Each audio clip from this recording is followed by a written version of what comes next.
How's it going, guys? I'm Dustin from Hard Cruise Racing. Welcome to our race trailer. And as you can see, the engine is torn apart out of the dirt circle track truck. So ultimately, what happened is we blew the truck up. Okay, we started tearing apart. We got down, took the head off, and we found out that piston 4 could simply be pushed down. And if you know anything about engines, pistons don't simply push down. Okay. I was going through checking for piston rock and, assuming that we might have had piston slap. And that's when the piston's rocking back and forth and making a terrible slapping sound. And it was not. Piston 4 simply is not connected anymore to the crank. Now, obviously, we will not know why piston 4 is not attached to the crank until we take the bottom end apart, get the engine out of there onto a stand, so we can see if it's the end caps, if it's the connecting rods, if it's something else in between, if we've busted a pin, if we've caused further damage. It's kind of a nervous moment now. But one thing is for certain, and that's that we're likely going to rebuild a 2.3 to go back into this, or rebuild that 2.3. So why not restore parts while they're out, right? Because clearly, the head's off, the intake's off, the carb's off, the valve cover's off. So let's start restoring some stuff and making it look a little bit better, right? Because at the end of the day, you're as good as your equipment is. And it doesn't have to be perfect, but why not take an extra 10, 15 minutes to scrub a part down, tape some stuff off quick, spray paint it, and so when you put it back on, it looks like you got a fresh engine. Make your fresh engine look like a fresh engine. You don't have to spend a lot on this, especially right now. It's summertime, so anything above 70 degrees is really your key time to be spray painting stuff, okay? But we're up in like the high 70s or low 80s. Only thing we have to watch is humidity. I spray a little lighter because of humidity. So what we're going to do, take our lovely dovely valve cover here. Let's get that off. Scrub it down, take some things off, and make it look just a little bit better. I'm not going to video a whole ton on this. Maybe some time-lapse stuff. So here's what we're doing. Wire wheel. We're going to wire wheel everything. I'm going to use this wire wheel. I'm going to use my bench wire wheel out in the barn. We're also going to tape it all off good. We need to tape off this orifice, make sure we don't get down in there. I'm going to tape this whole thing off. I don't think this simply unscrews. I don't know. I didn't produce the original one. Oh, there we go. Lock screw on the side. We'll get that off. And I think I might grind down some of these tablets, or these tabs that aren't being used for anything anymore. All these little dangly parts around it that don't make it look good. And I'm going to spray paint it silver. I have silver spray paint from our Stage Rally Ranger. That's a project you probably should check out, and I probably should post more about. But we have a secret Stage Rally Ranger project. So, yeah, let's get this scrubbed down and painted.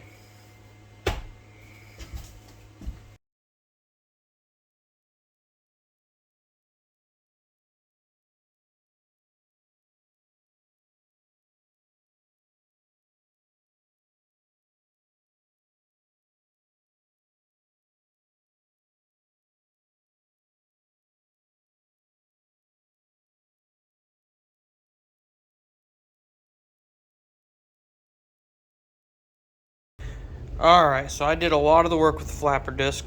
I need a new flapper disc, whatever. Because I didn't mind removing some of the metal, okay? And what I mean by this is it's relatively thick. I needed to remove the tabs. You can see all the tabs are gone now on both sides. Removed all the tabs.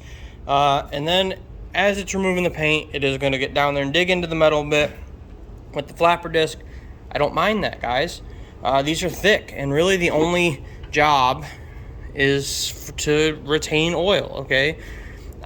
I mean, yes, there is some heat disbursement that happens, but it's mainly to retain oil. Now, if you go over it with the little wire wheel on the drill piece, you do get a nice little brushed aluminum look.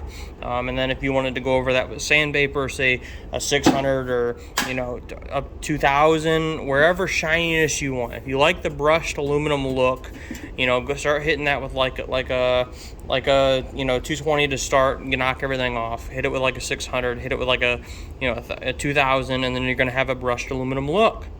Okay. If you want to polish it all the way back out to be polished, you're going to have to get up into like 4,000 and buffing wheels. You're going to put a lot of time into this. If you're planning on painting it, you don't really need to do this step, okay? This is really enough. Now, when you're doing this, you can start to see every dent and every imperfection in it. Don't kill yourself on this, because if it's not a show truck, like you see this dent right here, okay? I tried to get down there with the wheel, but you can see that I just didn't get deep enough. And if you look, that's a big old dent in there, okay? Back here, these little indents right here, those are the spot welds for all of your internal baffling or whatever you want to call it. And you're not going to get a lot of that out. Same thing up here. When you take the tabs off, you're going to still be able to see the weld marks for those.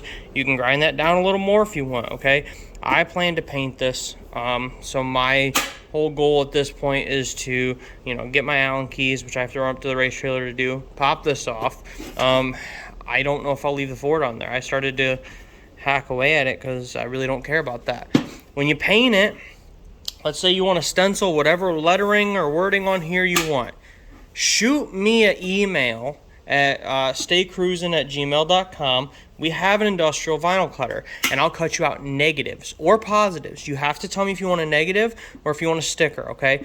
Negatives are the sticker removed out of a sheet. You can stick the sheet straight on there and spray through it. And it's a sticker, but it's the opposite of what your sticker would be, if that makes sense. And then your sticker is obviously going to be the lettering or the design put straight on here. We cut vinyl, we don't print it, which means it gets cut in the color, the singular color you want. If you want 2 colors, we can do that. It's just not like a printed design, so it's solid colors, okay? So, my point is if you want lettering on here, let me know. Shoot me an email, I'll give you the cheapest prices on it, and we'll go from there. But that's the cleanup, and we'll keep working on it. Alright, guys, I've been slacking. Alright, it's been sitting out here for a while, and we ain't got much done on it. So, next thing I want to do is check for flatness. If you look down it, make sure there's nothing too crazy going on. You want it to be pretty flat. You can go get a straight edge if you want. Set it on there and make sure it's flat. But I mean, we see pretty easily where there's a big old lift right there. I'm not going to think too much into it because we do have a big old rubber seal that goes between the two. But obviously, the flatter it is, the better it seals, right? Alright, so we're going to take our fancy dancy body hammer right there. See it right there? Ironically, I do actually have a whole hammer and dolly set, but it's up by the Chrysler so I could roll the fenders. I'm just going to whack at it a couple times and get it to flatten out a bit. You can see all the way around it. It's a little bent up, but again, I'm not going to worry about it. I'm going to whack it right there and get it to level out, maybe tap these a couple times, and then I'm going to rinse it down and paint the damn thing. Now, I don't know what color I want to paint this. I don't know what color I want the engine to be or how I want it to look. So, I think what I'm going to do is I'm just going to paint it silver for now. Because if I turn around, see all this silver? And I start doing the interior silver. And some of this back is silver. Alright, so I think silver is a very clean color. And the reason I like to do it in engine bays or engines is because if we start to get a leak or something splatters or anything like that, you're going to instantly see it. So, I'm going to do it on here, knowing damn well that eventually someday something's going to leak and splatter everywhere, and I'm gonna have to deal with it then. Is it irritating? Yes. But is it the fastest way to diagnose an issue? Absolutely, guys. You kind of have to play the pros and cons here. Am I going to be upset if it's not perfectly clean later? I mean, I would love it to be perfectly clean, but it's the fastest way to diagnose something. So, what I'm going to do is I'm going to go up and I'm going to get my Allen key. I think I'm going to clean this Ford logo up a little bit and get rid of it because I don't need that. Oop, I shouldn't curse. Because I don't need that on there. I'm going to smooth it down. Everything can stay imperfect. Then I got to get all this gunk out of here. You can see it's just gunk from years and years of buildup of gunk. So I'm going to get all that out. Probably wash it down with some Dawn dish soap. Dawn dish soap works because it's a degreaser, okay? The reason you're not supposed to clean your car with Dawn dish soap is it'll pull all the oils and the waxes and all of that off of your car. If you're going to paint something like this, hit it with Dawn dish soap when you clean it. It'll degrease, it'll remove wax, it'll remove grime buildup, so it's worth it. I like those new sprayer bottles they just came out with because you can soak it and it's mostly Dawn, okay? So you're really gonna soak it, you know, it's not like, you know, 5% Dawn and 95% water at that point. It's Dawn, it's just in foam form. So that's my plan. Get this off, soak everything down, rinse it, and then I'm gonna paint it silver. That silver. I could go through if I wanted it to be more perfect, and I could add a primer and block sand it. That's up to you. This is going on a race engine. I want it to look good, but it doesn't have to be perfect. So it's just a quick little cleanup. Alright, so there we go. Nothing special. I threw it on the ground. I sprayed it with a silver. Let that silver mostly dry. Misted it and sprayed it with a clear. You can see. I mean, again, it's not completely absent of imperfections. You can see some like the waves in here, or the, you know, the roughness around the collar, but I don't care about that. It's gonna make my engine look that much better because it's not blue, it's not beat to shit and chipping paint, it's not grimed up with a bunch of stuff, it doesn't have a bunch of tags hanging off of it or half broken that aren't being used.